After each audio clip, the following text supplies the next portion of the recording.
Selamat datang lagi di Deep Dive. Oke, kali ini kita mau bedah satu dokumen penting banget nih. Dari BAN-PDM, Badan Akreditasi Nasional Pendidikan Dasar dan Menengah. Judulnya, Pedoman Umum Pelaksanaan Akreditasi Dikdasmen 2025. Nah, sumber kita ya pedoman resmi ini. Misi kita hari ini, kita coba urai ya, inti dari proses akreditasi sekolah buat tahun 2025 itu kayak gimana sih? Tahapannya apa aja, terus apa yang baru atau signifikan, dan kenapa ini penting ya nggak cuma buat sekolah, tapi buat Anda juga yang peduli sama kualitas pendidikan kita. Yuk kita bongkar bareng-bareng. Oke, jadi di pedoman ini disebut ada 7 tahapan utama. Kita mulai dari yang pertama ya, tahap 1. Identifikasi dan penetapan sasaran akreditasi. Ini siapa aja sih yang jadi targetnya? Iya, jadi Gideban PDM itu menetapkan sasaran akreditasi ini ngacu ke prioritas di Permendikbudristek nomor 38 tahun 2023. Fokusnya itu terutama ke satuan pendidikan yang baru berdiri, terus yang pernah dapat status TT atau tidak terakreditasi, atau juga sekolah yang perlu reakreditasi. Misalnya karena ada indikasi kinerjanya turun, atau mungkin tahun lalu kuotanya terbatas jadi belum sempat, atau sekolah itu sendiri yang mengajukan perbaikan peringkat. Tentunya harus ada bukti peningkatan mutu ya. Nah, yang menarik nih ada yang namanya akreditasi otomasi. Otomasi? Maksudnya gimana tuh? Jadi, ini mekanisme akreditasi ulang tapi tanpa visitasi lapangan. Cukup berdasarkan analisis data kinerja aja. Datanya diambil dari mana? Macem-macem. Ada profil satuan pendidikan, raport satuan pendidikan, terus data pokok pendidikan, kayak Dapodik atau MIS kalau untuk sekolah kemenak. Kalau dari data itu kelihatan kinerjanya stabil atau bagus, ya status akreditasinya bisa diperpanjang otomatis gitu. Wah, jadi nggak selalu ada visitasi ya? Itu efisien banget dong kalau gitu. Jadi sumber daya bisa dialihkan ke yang lain mungkin. Betul, betul. Idenya memang efisiensi dan pemanfaatan data yang ada. Kalau data udah cukup kuat menunjukkan kinerja baik, kenapa harus visitasi lagi kan? Jadi sumber daya visitasi bisa lebih fokus ke sekolah yang emang perlu pendalaman lebih. Gitu. Masuk akal, masuk akal. Nah, setelah sasarannya ditetapkan, lanjut ke tahap 2, sosialisasi. Ini tujuannya apa nih sosialisasinya? Oh, ini penting banget. Jadi BAN PDM Provinsi itu tugasnya memastikan semua pihak terkait paham betul prosesnya. Siapa aja pihaknya? Ya sekolah atau ASESI itu sendiri, terus Dinas Pendidikan, kantor Kemenak di daerah, sampai BBPMP atau BPMP. Mereka semua harus paham alurnya. Instrumen akreditasi 2024 yang disempurnakan itu kayak apa?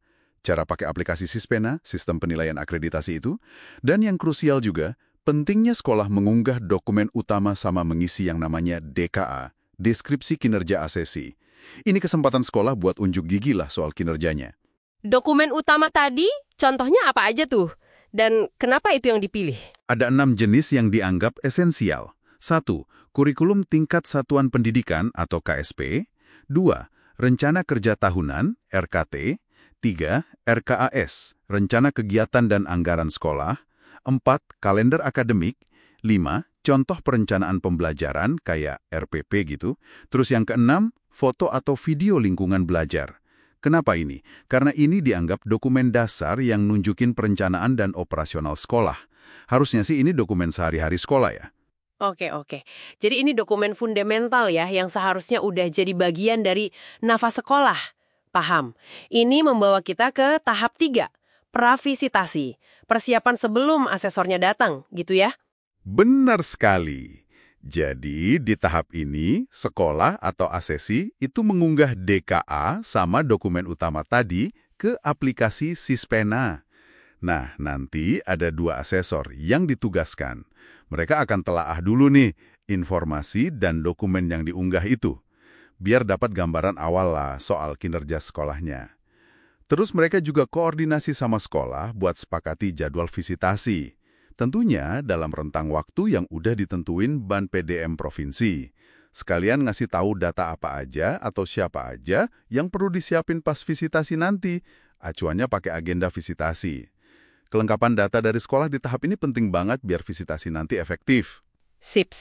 Jadi persiapan dari kedua belah pihak ya. Baru deh masuk ke hari hanya, tahap 4, visitasi dan penilaian. Pas asesor datang langsung ke sekolah. Gimana prosesnya? Biasanya sih visitasi itu 2 hari. Tapi bisa juga 3 hari kalau kasusnya khusus, misalnya SMK yang program keahliannya banyak banget, atau program kesetaraan yang paketnya lebih dari 2. Tim asesornya itu sama dengan yang melakukan pravisitasi. Tugas mereka ya verifikasi dan klarifikasi data yang udah ada. Caranya gimana? Ya observasi langsung, lihat lingkungan sekolah, lihat proses belajar mengajarnya, terus wawancara sama kepala sekolah, guru, siswa, bahkan komite sekolah atau perwakilan orang tua. Ditambah telaah dokumen lebih lanjut yang mungkin belum sempat diunggah. Ini yang sering disebut triangulasi data. Jadi informasi dari berbagai sumber itu dicek silang biar hasilnya kuat. Oh iya, asesornya juga wajib tanda tangan fakta integritas. Dan yang menarik, setelah visitasi selesai, sekolah diminta ngisi kartu kendali proses visitasi. Kartu kendali?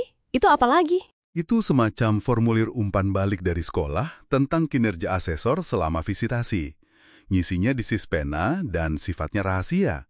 Jadi, buat evaluasi asesor juga. Wah, bagus itu. Ada mekanisme feedback ya. Oke, setelah visitasi selesai, apakah hasil dari asesor itu langsung jadi keputusan final akreditasinya? Belum. Masih ada satu lapis lagi, yaitu tahap 5, validasi hasil visitasi. Validasi lagi? Oleh siapa? Oleh tim validator. Ini tim asesor juga, tapi beda orang dari yang visitasi. Tugas mereka memeriksa laporan hasil visitasi dari tim sebelumnya. Dicek tuh rasionalitas penilaiannya gimana. Bukti-bukti pendukung yang diunggah asesor ke Sispena itu lengkap dan relevan nggak? Tujuannya ya buat jaga objektivitas dan kredibilitas hasil akreditasi. Kalau misalnya ada temuan yang nggak sesuai atau janggal, nanti BNPDM Provinsi yang fasilitasi klarifikasi antara validator dan asesor visitasi. Jadi ada quality control internal lagi ya?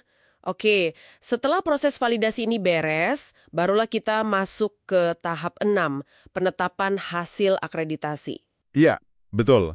Keputusan akhirnya ada di BANPDM Pusat. Mereka akan mengadakan rapat pleno untuk menetapkan status dan peringkat akreditasi. Peringkatnya kan ada A, B, C, atau bisa juga TT, tidak terakreditasi. Pertimbangannya ya hasil visitasi yang udah divalidasi tadi, ditambah data sekunder lain yang relevan. Hasilnya nanti diumumkan secara resmi di website BANPDM. Nah, kalau sekolah merasa keberatan dengan hasilnya, mereka punya hak buat mengajukan banding. Oh, bisa banding ya? Berapa lama waktunya? Bisa. Waktunya 14 hari kerja setelah pengumuman. Tentunya bandingnya harus disertai bukti-bukti pendukung yang kuat ya, dan diajukan lewat Sispena juga. Oke, adanya mekanisme banding ini penting ya untuk fairness.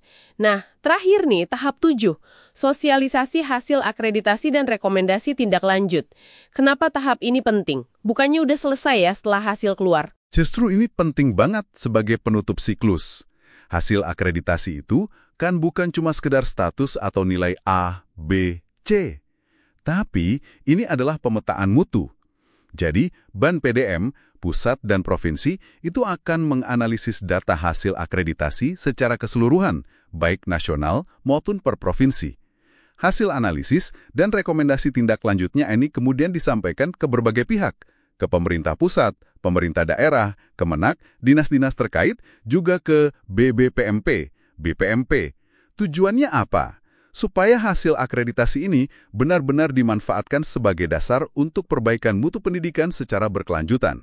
Misalnya, jadi dasar untuk program pembinaan atau pendampingan sekolah yang nilainya masih perlu ditingkatkan. Ini wujud akuntabilitas publik dan memastikan siklus penjaminan mutunya berjalan terus. Oke, jadi lengkap sudah ya 7 tahapan utama proses akreditasi Dikdasmen untuk 2025. Cukup komprehensif ya prosesnya, mulai dari penentuan target yang berbasis data, sosialisasi, penilaian yang mendalam lewat pravisitasi dan visitasi, terus ada validasi, penetapan hasil, sampai rekomendasi tindak lanjut. Iya, kelihatan banget ada upaya menyeimbangkan antara efisiensi, misalnya lewat otomasi dan pravisitasi tadi, dengan kedalaman penilaian waktu visitasi yang pakai triangulasi data. Kuncinya memang di situ ya, efisiensi ketemu kedalaman. Terus juga penekanan pada transparansi prosesnya, akuntabilitas lewat validasi dan mekanisme banding, plus adanya umpan balik dua arah antara asesor dan sekolah lewat kartu kendali tadi. Sip.